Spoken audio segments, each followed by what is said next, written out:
So let me pick up on class exercise number 8. This is task B, part 3, beginning of part 3 right now. So we left off with we just did it in internal CSS. There's a body tag element. This is a class, and there is a class with a tab and a tab button on there with it, with these attributes and values that we define. And the second one I'm going to come down here is I'm going to create another one, and I'm going to do this as we document in here. All this is between my style tags.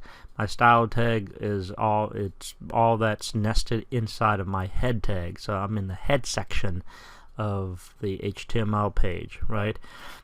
In the first part of the video, we did all the content in the HTML between the body tag. I make sure that you're in the right place here. So I'm inside of the style tags, which is inside of the head section of the page with it. The second one, let me document. I want to document as we talk about this. Is that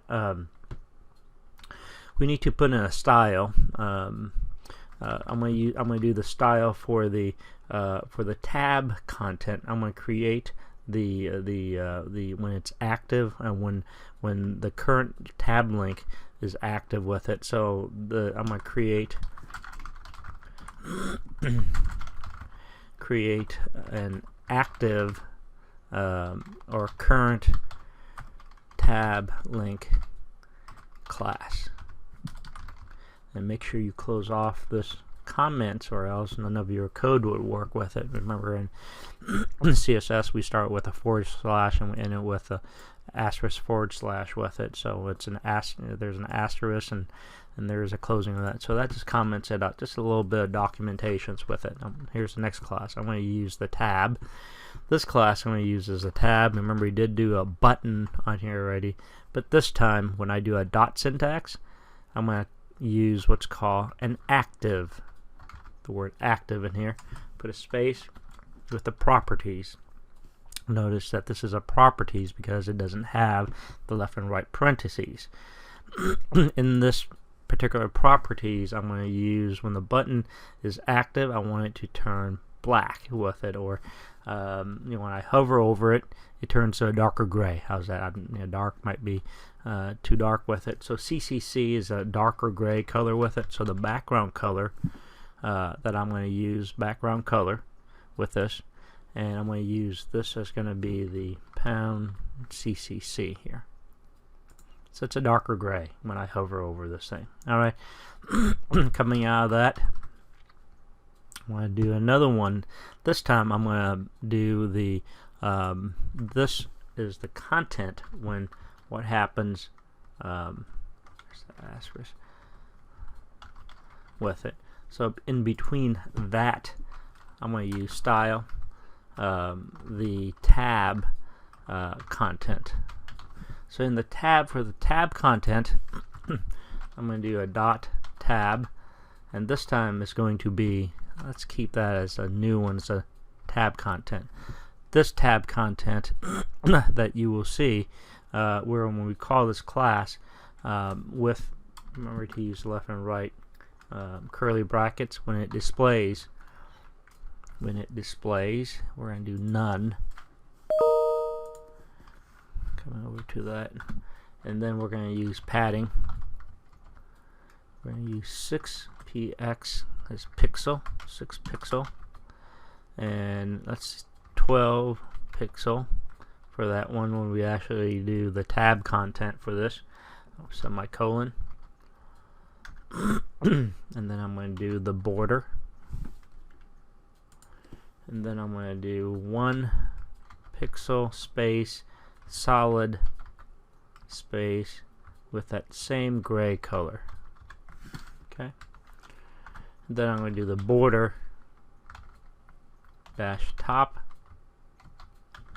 none. Okay, so just to, and this would conclude our CSS section with it.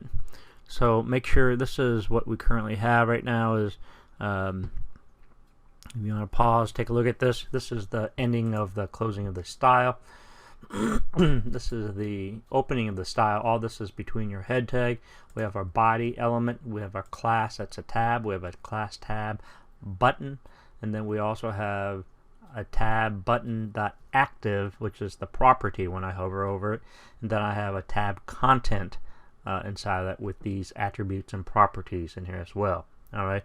So this right here will actually take, we're going to actually this is the second half of the code. Now this is, remember, the first half of the first part of the code I was telling you about is we did the CSS. The HTML part. It's in the body with the thing. So here's the class called tab content. This tab content is this tab content.